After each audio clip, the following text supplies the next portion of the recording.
All Hit Radio.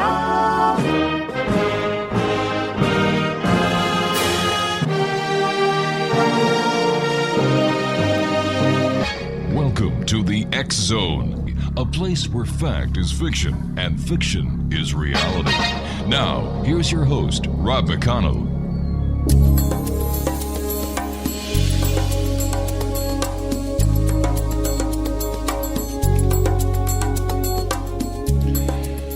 Welcome back, everyone. I was told by someone today, just for you folks that are joining the network now, that there are about 65 days until Christmas. Did that ever warm the cockles of my heart? Not. Every year I say I'm going to start a humbug store, because I think that Christmas is too commercialized. Let's face it, Exo Nation, Christmas is for children. And I'm talking about 13 and under. You know, they really keep Christmas alive. Christmas is a time where we reflect on our year. It's a great time to be with family. It's a great time to eat. Mind you, any time is a great time to eat. But you know what I mean? You know, you have the turkey on the table, the ham, and you've got all your relatives around you. And you've got the children with the wonderment of Christmas in their eyes. That's what keeps Christmas alive. So this year we decided that we're just going to draw names. Mind you, we're going to make sure all the children get gifts, because I think that's only fair, because they're only kids for so long, right? And then they get slapped in the kisser by the world of reality, and it's downhill from then on. So anyway, 65 days. Wow. Where did the year go? It seems like only a year ago at this time, it was 65 days till Christmas. You just have to wonder how things work out. And when I'm perplexed by the world around us, especially in the world of technology, there's only one person I can depend on. And that's my good buddy, my old friend, my old producer, the one and only Corey K. And you can find everything out about Corey by going to www.xzonetechzone.com. Hey, Corey, how did you like that intro? I loved it. And I should just add, don't anybody dare say they don't believe in Santa Claus on the X Zone, or you won't be invited back. Boy, remember that one, eh, Corey? Oh, yeah. Oh, yeah. So how have you been, my friend? How are things down in Florida? And how's the family's great? Chance is doing great in school. Corey was telling me that his son Chance received his yellow belt. Excellent. He's doing great in school. George the cat, is he in the proximity today? He is. I think he enjoys listening to the show live. There you go. So, Corey, what's new in the world of high tech? There is so much going on. It just boggles the mind. There was a high-level breach at K-Mart. Dairy Queen was a victim also. Yeah. So we're continuing to see cyber attacks. Photos that people posted on Snapchat were leaked. So there's a lot of bad going on. So I thought I would help out by making a few security suggestions that you don't always hear, something beyond antivirus software, although that's always important. I have to ask you, Corey, why would anyone want to hack Dairy Queen? You know, it's scary. You know, they don't get ice cream out of the deal, but if you use your credit card at Dairy Queen, or you purchase Dairy Queen gift certificates, then you might have just had that stolen. Oh my gosh! So basically, Corey, it's any place where you use a credit card that or your debit card that you can be targeted. Wow. Yep. And it is point-of-sale malware, so it's malware that infiltrated the scanning stations at Dairy Queen stores. Thankfully, my local stores weren't affected, and Dairy Queen's being more transparent than I think a lot of places are. They're publishing the locations that were breached, and the point of entry for this attack, it's called the backoff virus. It ended up being Adobe Flash. So somebody opening a bad video or bad PDF kind of let it in. Oh, for goodness sake. Strange times, and you would think by now that security companies and all the companies that deal with POS sales would have had the proper security in place, the firewalls. Is it that the crooked technology is way ahead of the security field? The basic problem is once you let it in, it acts very fast now. So once the antivirus detects it, or if you have an intrusion detection system in place, once the intrusion is detected, then it's too late. You have to kind of mop up afterwards, but the damage is largely done. All right, Corey, stand by, old friend. You and I have to take our first 2-minute commercial break. Exxon Nation, Corey K is our special guest, www.exxontechzone.com. We're talking about cybersecurity this hour here in the X Zone, and Corey and I will be back on the other side of this 2-minute commercial break as the X Zone continues from our broadcast center in Hamilton, Ontario, Canada. Don't forget you can listen to the X Zone 7/24/365 at www.xzoneradiotv.com or by calling 213-401-0080. My name is Rob McConnell. Corey K and I will be back on the other side of this 2-minute break. Don't go away.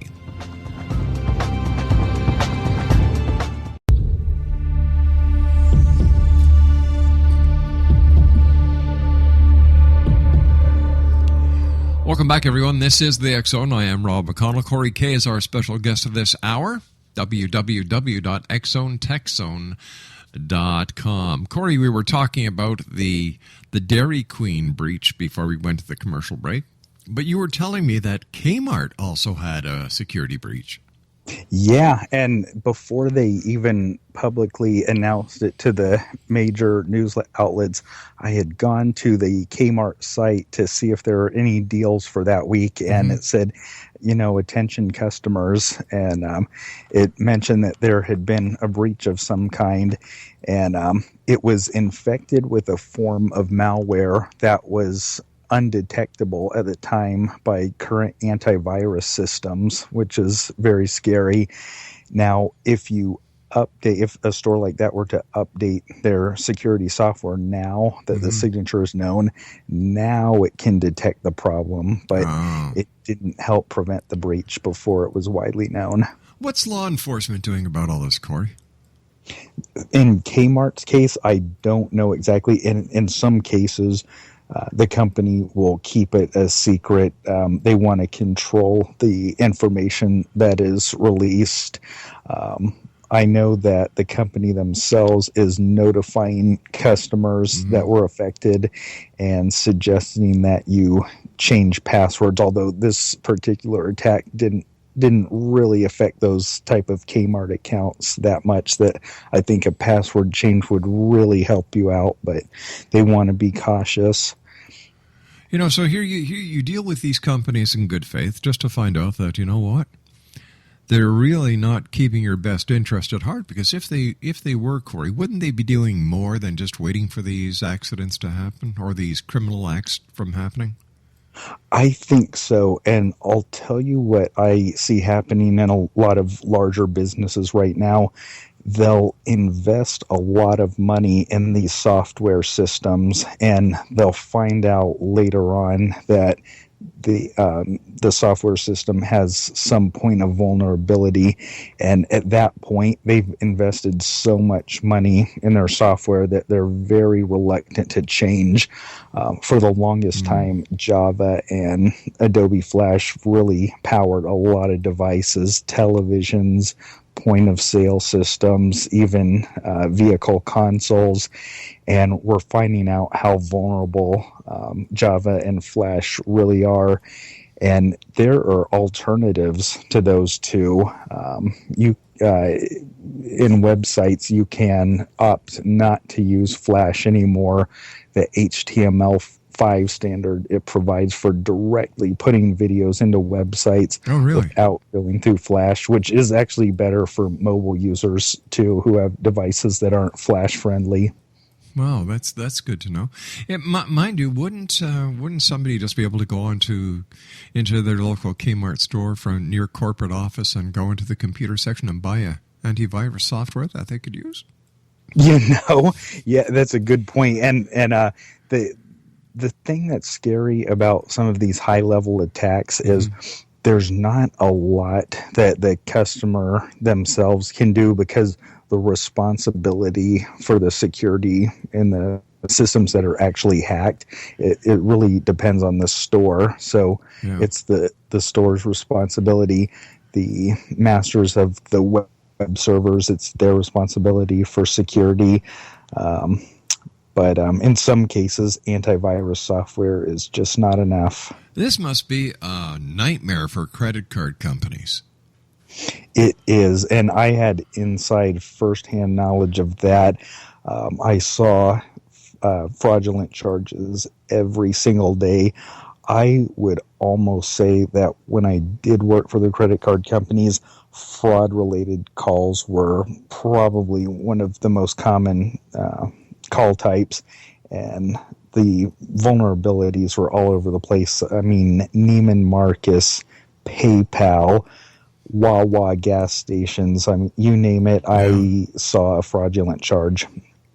And of course, these charges are passed down to the cardholders in the shape of increased interest rates. Yeah, you see that. Yeah. They have to offset their costs because the credit card companies, they won't hold the customer liable for fraudulent charges. But it almost makes you afraid to use a credit card. Maybe the whole magnetic stripe system is out of date, and we need to think of something else. Well, so I don't trust the chips, because the chips are easily read with chip readers. All somebody has to do is walk by you, and unless you've got your credit card with an RFID chip secured in one of these special pouches, bang. You're taking all the information from your RFID chip is already gone. And in fact, there were people who were placing these remote readers on near ATM machines. Yeah, that's right. Bang. And it's scary. I think one solution that we are going to see in the future is when you walk into a store, just before you check out, you may be required to temporarily activate a device. And the question, the big item that everybody's trying to work out is, how do you pair that device temporarily to one and only one shopper, and then reset it and make it available for the next shopper? How about biometrics? Yeah, biometrics, there is that. I will tell you something very scary about biometrics. I think they're a good idea, and if you invest enough money in the right equipment, it can really work. But in the lab at one of the big 5 computer makers that I worked for, we actually tried to fool the biometric system, and we found that if we just have a photograph of the computer owner and put that through the facial scanner, that a photograph was enough to fool it. Wow. How about an iris scan? What now? Iris scan. Oh, yeah, iris scan. Now, those are good. They're they're also a bit on the expensive side, but that would be a good biometric solution there. Yeah. So what do we do? Do we just go back to using cash? I think that'd be a great idea. Well, yeah, it's if you want to do the most that you can to protect yourself, that would be one idea. The economic implications, though, are tremendous. If we switch to an all-cash society and you could only buy what you pay for, boy, we would definitely have a depression and a half initially. The adjustment would be pretty fierce. But it would also open up a lot of jobs that computers have taken away from the banking industry. All those tellers that lost their jobs. I think we're almost past the point of no return, and I hate to say it, but if the trick would be convincing a company that already found that cheaper source of labor to go back to the old way. And right now, I don't see the impetus for it. Have you? I'm sure you've heard about the talk about implanting chips in people. That would be like a reader. You put your hand. Yeah. How would that work, Corey? Would that solve any of these problems? It's kind of scary once you have a unique identifier on a person. All of a sudden, the consequences of identity theft are, I think, magnified. Really? The possibility exists that somebody's identity could be erased completely. Now, there absolutely would be positives. For instance, you couldn't have, or you'd have a diminished capability to have a fraudulent election.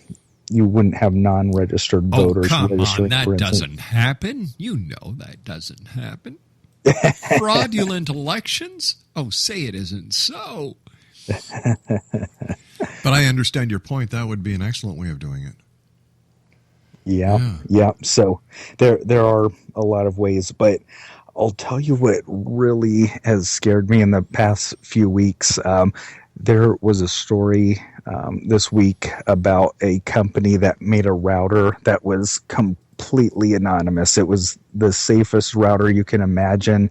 It's almost our dream. No one can intrude on us. Wow. But government agencies and security companies told Kickstarter that product isn't going to work because the criminals could use it and it would be impossible to track them.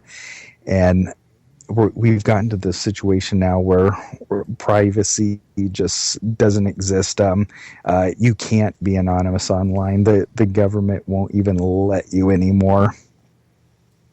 Yeah, but you and I have talked in the past about privacy and Big Brother, and like I used to say, if you have nothing to hide, you have nothing to fear. So are you saying now, Corey, that the government is saying, too bad, we're not going to let you have your privacy? I think they are. Wow. And, if in the short run, we'll probably be okay. Even though they feel that way, in the short run, we'll be okay. The big fear is once you allow the government to say that, if you did have a dictatorial government or anything like that, they could do whatever they want. They would have the technical means to do it. But once again, Corey, it's up to the people who have the ability to vote. If they don't like something the government is doing, the process has been set where they can actually make changes. But it seems in today's society, so many people are so complacent. Like, oh, well, somebody else will do it for me. I really don't need to. All I need to do is bitch and complain a lot, and I'm sure somebody else is going to fix it for me. Yeah, absolutely. Yeah. Yep. And the old saying, we the people, when did it change to I the person? Take the power back, X-Zone Nation. It's well within your rights. All you have to do is vote. The most powerful tool a person has is the right to vote. Corey, you and I have got to take a commercial break with the news at the bottom of the hour. Stand by, old friend. X-Zone Nation, Corey K is our special guest. Wow, that scared me. I don't know about you. Corey K is our special guest. www.xzonetechzone.com. And Corey and I will be back on the other side of this break as we continue broadcasting around the world on the X-Zone Broadcast Network and now on Global Star Radio Network. My name is Rob McConnell. This is the X-Zone. We'll be back. Don't go away.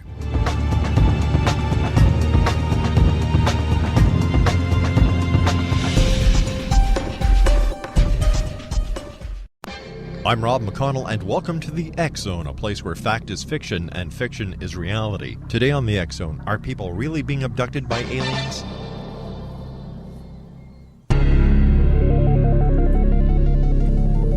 Are people really being abducted by aliens? Well, if you were to ask 9-year-old Ryan from Port Colborne, Ontario, He would show you the marks on his hands and tell you about the night he was teleported from his bedroom into a hovering UFO over his home, and about the experiments the aliens conducted on him. Dr. Roger Lear, a medical doctor in California, has extracted 11 implants from people in Canada and the United States who have only one thing in common. They have all had encounters with UFOs. 70% of all Americans believe they have seen a UFO. 40% of them believe they have been abducted. Maybe E.T. never went home. Join me, Rob McConnell, for another story from the world of the paranormal and the science of parapsychology when next we meet in the X Zone, the place where people dare to believe and dare to be heard.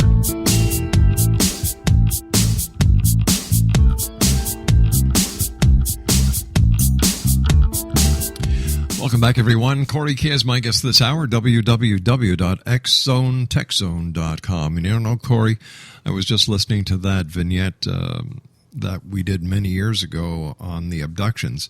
And I don't know if you listened to the show last week. I had a guest on, and his name was Alan Green. And he was telling me about the implants that he takes out of people.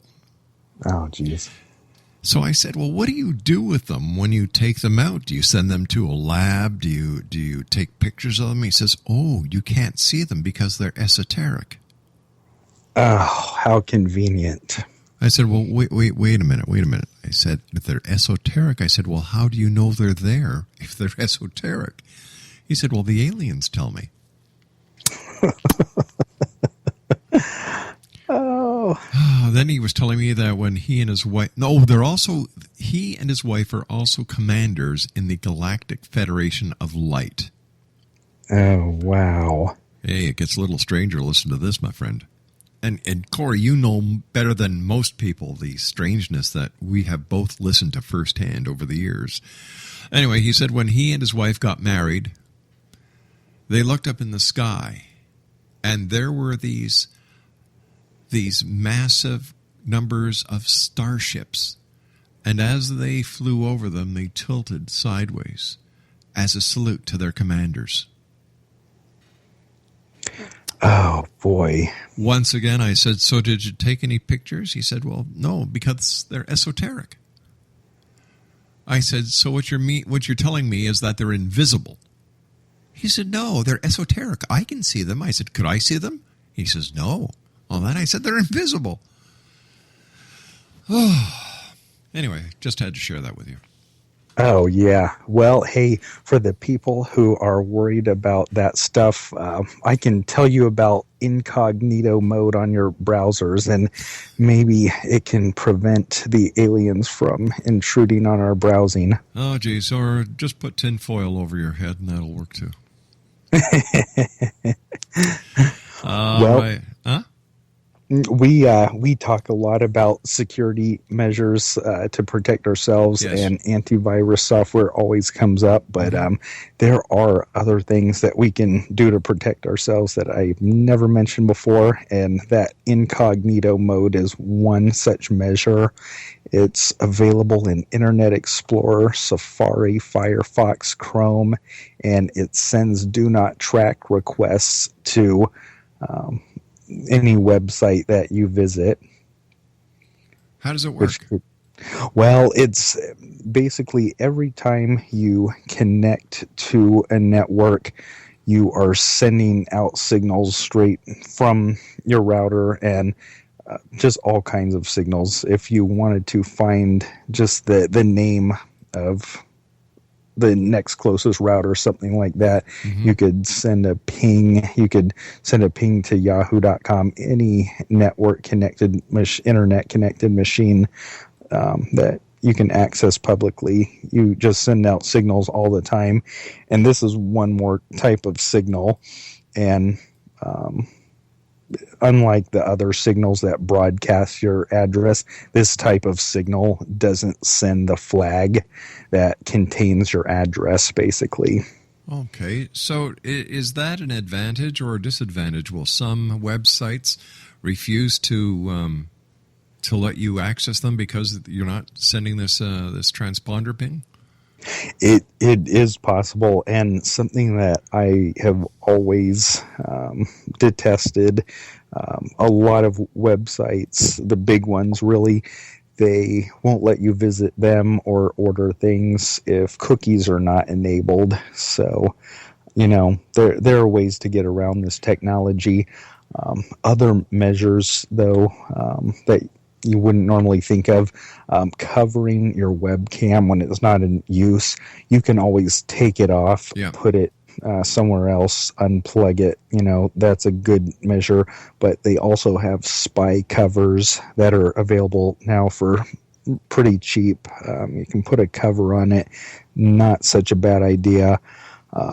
Never use common dictionary words for passwords either. Yeah. I just unplug the webcam if I'm not on air. Or if I'm not using it. Just unplug it. Bang. It's a good idea. Yeah, mind you, Laura, my wife, she's very high tech. She just uses a piece of black tape. Hey, there you go. Yeah, absolutely. Mind you, she used to do the same thing with the VCRs. I said, well, honey, why'd you do that? Well, it kept on flashing.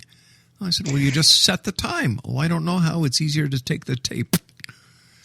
I've absolutely seen that in action. Oh, yeah. So, all right. So when it goes into, what kind of mode did you call it? Incognito mode. Incognito mode. Does your screen change? Or is it... No, his screen does not change. You do have to know how to set it. They're making it easier in something like Google Chrome. You would click on the menu, which more often than not nowadays is an icon. It used to say the word settings. Now everything's an icon like a gear or 3 bars, and you just have to figure out what that means. But go to your settings, and usually you have to go to advanced settings, privacy, and you can pick incognito mode. Sometimes they call it by a different name. Stealth mode is something that you see. And you don't have to go completely in that mode. You can select options to send a do not track request without going into incognito mode. You by default now in Windows 8 and the new Windows 10 beta at least, do not track requests are turned on by default. And I haven't run into as many sites that warn you against using that compared to the number of sites that say you can't use this feature if you don't have cookies enabled. Now, for our listeners who may not know what we're talking about when we talk about cookies, how would you explain it to someone who's brand new into the computer game?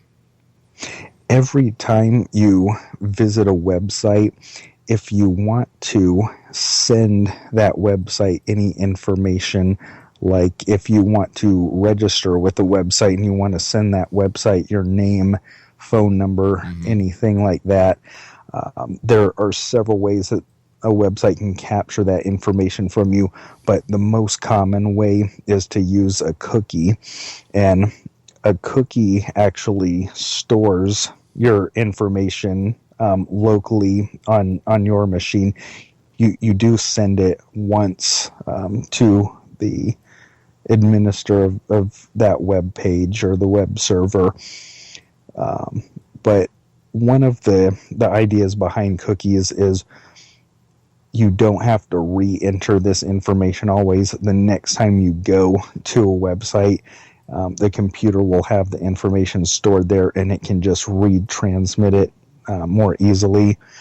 But the problem is, because it's stored somewhere on your machine, if someone gains access to your machine, they can also gain access to that information, which sometimes does include credit cards, reminds me, actually, I never tell my browser to remember credit cards. I just don't do it. No, neither do I. Did you hear that Amazon is actually going to be opening up brick and mortar stores? Yes, it almost seems backwards. It does. They had this phenomenal success selling these products online and really kind of defined that whole market. And now that they've put other brick and mortar businesses like Borders out of business, now they're doing the same thing. I think I think it's a little odd. Plus, Amazon no longer is allowing people to sell their MP3 files. Oh boy, that's I had heard that. Now, you'll be sad. That's restricted to certain countries. It is true in Canada.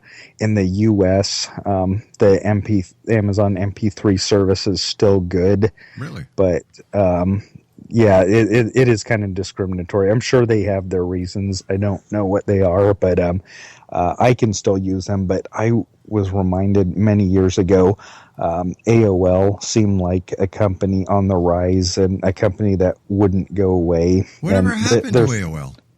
Well, they're still around, but instead of being an internet service provider, really, they are mostly an advertising engine. Yeah. There's a lot more advertising online than there used to be.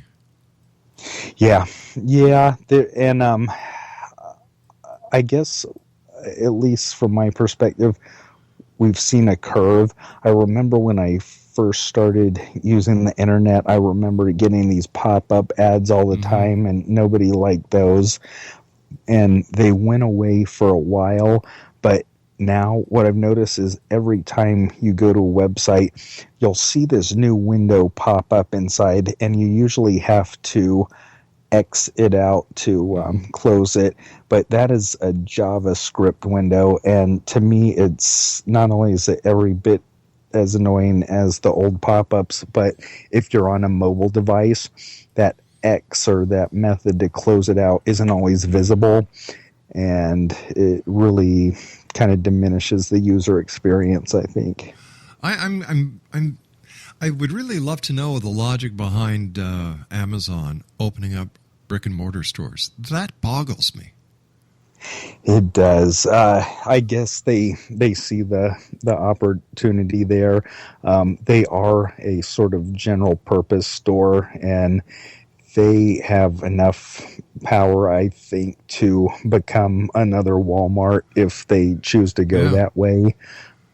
Well, I'm just wondering if they did what they did to get rid of the competition. So now the competition is gone. They just go in and open up their stores. I do. I think that is what they're doing, actually. I wonder if there's going to be any legal challenges. We'll see. One thing I've noticed in the past few years is regulators, they feel pressure to break up certain arrangements because it gives the public the idea that they're acting in their interests somehow, but they don't block others. And I guess I will be nice and not mention these companies' names out loud, but some of the worst, most vile places that I've ever seen and in some cases worked for and have the worst customer service, their mergers have been approved, and other companies that I've had good dealings with, their mergers have been blocked. So it's sad. And then we get into the services industry, for example. When you call up Bell Canada sometimes, your call used to go to, I think it was India. And you'd have a hell of a hard time understanding what the person was saying. So what they did was, now when you call up, it says servicing Canadians from Canada. Until you need a service call. Then the service call is redirected to guess where? India. Oh, yes. Jeez. These call centers are just being a pain. Mind you, who do you blame? Do you blame the workforce for not wanting to do the jobs that are being outsourced? Not at all. Not at all. So what, is it because the company can save so much money by going to these outsourced countries? It is. That has to be the primary motivation. I have seen a few surprises where they didn't pick the cheapest company to go to, and they found that the hidden costs of making that move actually exceeded the cost of keeping people here. So they tried experiments in bringing it back, but I've never bought into the line that the jobs were outsourced because people domestically didn't want to do that. Yeah. I think just about every country there is, one of their number one concerns right now is to reduce unemployment.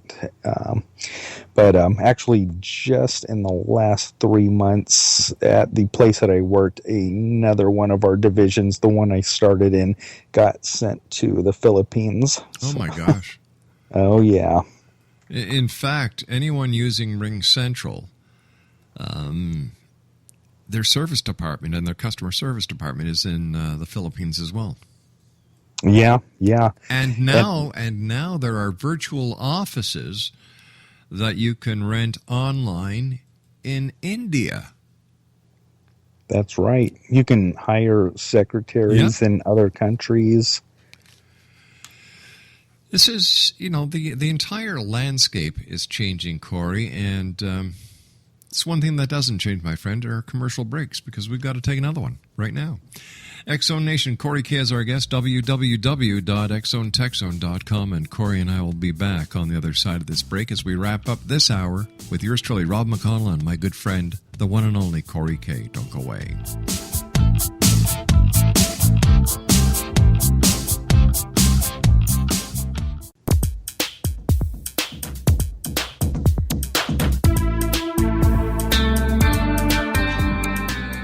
Hey, it's Corey K tonight on the X-Zone with yours truly, Rob McConnell, www.xzonetechzone.com.